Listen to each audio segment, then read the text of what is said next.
যদি চান তাহলে আমরা জনপ্রিয় রহমানের নির্দেশে এখানে আসবো অন্তত 6 মাসে একবার মিনিমাম, আর সবসময় যোগাযোগ রাখবো। আপনারা যদি চান ঘোড়ার চিকিৎসা আমরা করাবো। আপনাদের মেডিসিনের ব্যাপারটা আমরা সম্পূর্ণ দিতে পারবো না, মেডিসিনটা আপনাদের চিকিৎসা হবে, ঠিক আছে। কিছু কিছু মেডিসিন আমরা দেবো, একেবারে তো দিব না তা না। আপনারা ঘোড়াটাকে ভালো করে যত্ন করেন, প্রয়োজনে 2 দিন 3 দিন ওকে হাঁটান না, রেস্টে রাখেন। আপনারা 2 দিনে কত পাবেন? হয়তো 2 দিনে 1000-2000 টাকা, কিন্তু ঘোড়াটার দাম হচ্ছে আপনার 4 লাখ। তাহলে 1000-2000 ইনকামের জন্য 4 লাখ ইয়েটা মারা যাবে, এই কর্মক্ষম জিনিসটা মারা যাবে, তখন আপনাদের কিন্তু আরো ক্ষতি হবে, আরো লস হবে।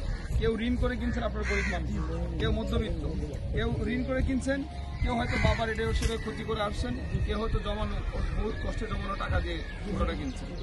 ঘোড়াটা হচ্ছে আপনারা আজকে টিপ পাইছেন, ওর যে ঘা হয়েছে এটা মানলেন না, নিয়ে ঘোড়া নিয়ে দৌড় দিলেন, কিন্তু এ করবেন না। প্রয়োজনে আপনারটা না আরেকটা ভাড়া নিয়ে তাকে খাটাবেন, ওকে 2 দিন রেস্ট দিবেন। এই আপনি বুঝতেছেন? আগে আসেন, আপনি আগে আসেন। আপনি কয়টা ঘোড়া আছে? আসেন 3টা। একে রেস্ট দেন। ও তো কথা বলতে পারে না, আপনি কথা বলতে পারতেছেন।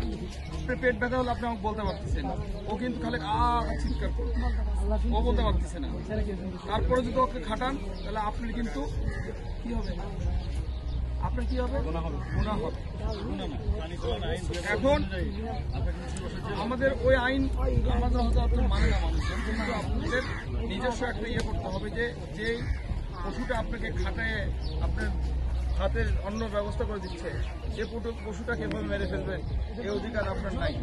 জুলুম করা হবে, গুনাহ হবে, সবই বোঝেন আপনারা, কিন্তু মানে প্রয়োগ করেন না। আইন আছে, প্রয়োগ করেন না, নিয়ম আছে, মানেন না। এই এখন নিয়ম মানেন, প্রয়োজনে বুদ্ধি করে দয়া করে আপনারা এই ঘোড়াটাকে রেস্ট দেন। যে ঘোড়াগুলো অসুস্থ তাকে রেস্ট দেন। যদি ভাড়া পান অন্য একজনকে নিয়ে আসে আপনার দেখা